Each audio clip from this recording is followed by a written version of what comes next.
This 1996 Honda Civic has been abandoned and forgotten for the last 5 years. And yeah, she needs some work. And for the first ever video and series on this channel, we're going to be turning this rusty piece from this to this. Oh, you thought I was going to reveal it now? Nah. See, here's the thing. You got to come along the journey to see what we can build on a budget, in a backyard, and in 30 days. And by the way, the name's Fala, and you're watching KJC's Garage. Let's get started.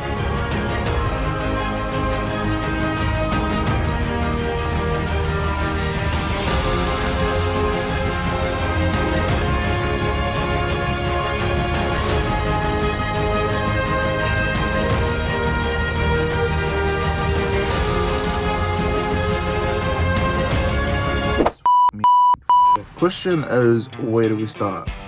Simple answer, I don't know.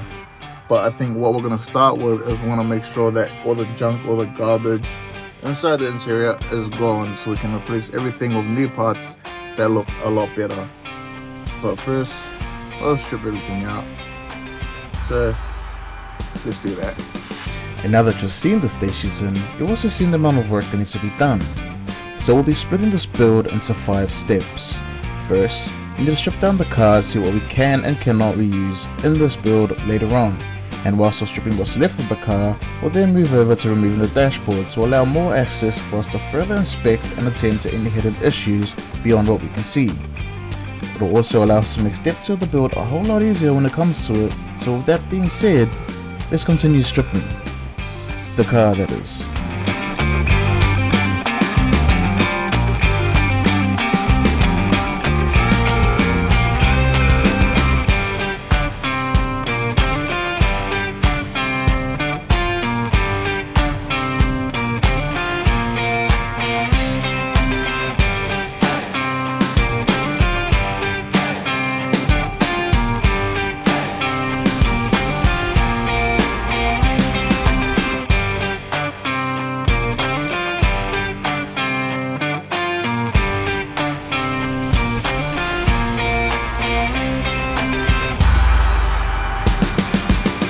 Since we finally have the dashboard out and the interior pretty much gutted, we now have a huge pile of parts that could potentially be reusable or not for this build. But as for now, we're going to ignore this pile and continue on to stage 2 of the build, which is the engine bay. I'll sort out all these parts later on in the build when it comes back to piecing it all back together. But as for now, we'll continue on to the engine bay, which is obviously deemed to be a bit more challenging.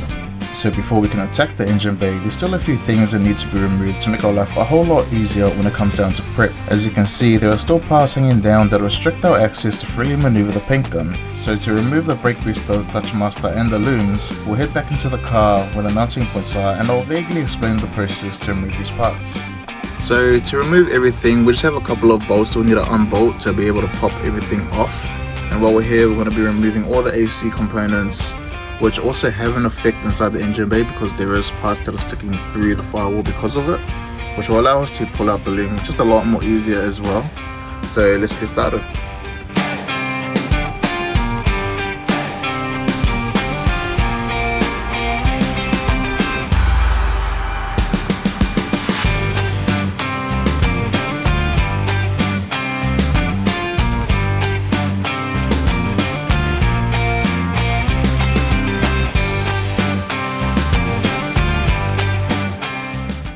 Look at this dude, doesn't even know what he's doing. So it's day 2 of the build now, and we're going to continue on with prepping the bay for paint. But first off, we got to drill out the cert plates and the VIN numbers. So we've got one cert here and one VIN there. So we just get those drilled out and then we can continue on with prepping the bay. Let's do that.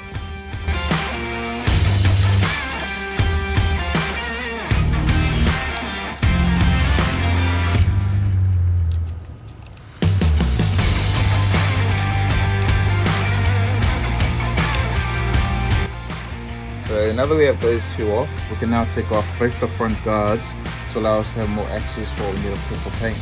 So let's get those 2 off and then continue with the prep. Remove the front fenders. There are normally 5 bolts up top and 3 on the bottom half. But luckily for me, there was no bolts holding it on top, just the bottom, making my job a lot easier so I could head over to the other side and get started. And since I had already removed the steering column, it allowed me to move the wheel easily so I can move the bolts on the side skirts to give me access to the bolts for the bottom of the guard. And luckily again, there was only 2 bolts on the bottom. We finally get started on the sanding process, and I begin by using 150 grit sandpaper to help remove the surface rust faster and also allow the primer to have a better adhesion. I use an orbital sander to sand down the surfaces that are easy to access, and with the harder to reach places, I'll sand by hand. And as a heavy friendly reminder, prep is key. The quality of your prep work will always show through the final product. And just when I thought we were firing on all cylinders, the one thing that I would never wish upon anyone had just happened to me. And with that being said, it is now day 3 of the budget build, and since the little mishap with the camera, I decided to keep working on the engine bay so we don't fall behind schedule. And you're probably wondering why I'm in the car. Well, it's because it's windy outside and the car is on a budget, and so is the film production. So let's check out the bay.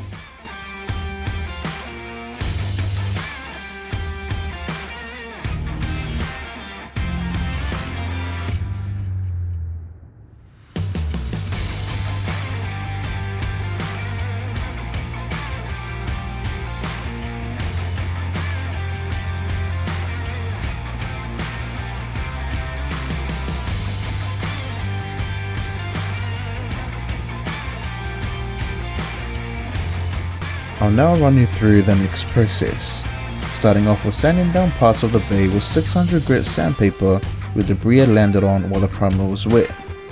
I'll then wipe down the engine bay with prep salt to ensure a clean surface before I mask off any areas to prevent overspray. And since this is a long continuous process, I'll leave you to enjoy the rest of the time lapse.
So as you can hear, it's still windy as f***, but there's not much we can do considering what kind of job we are doing. So we are doing a backyard job, so we're going to be painting it in the backyard. So we're just going to have to wish for the best and enjoy another time lapse.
And without further ado, cue the cinematic.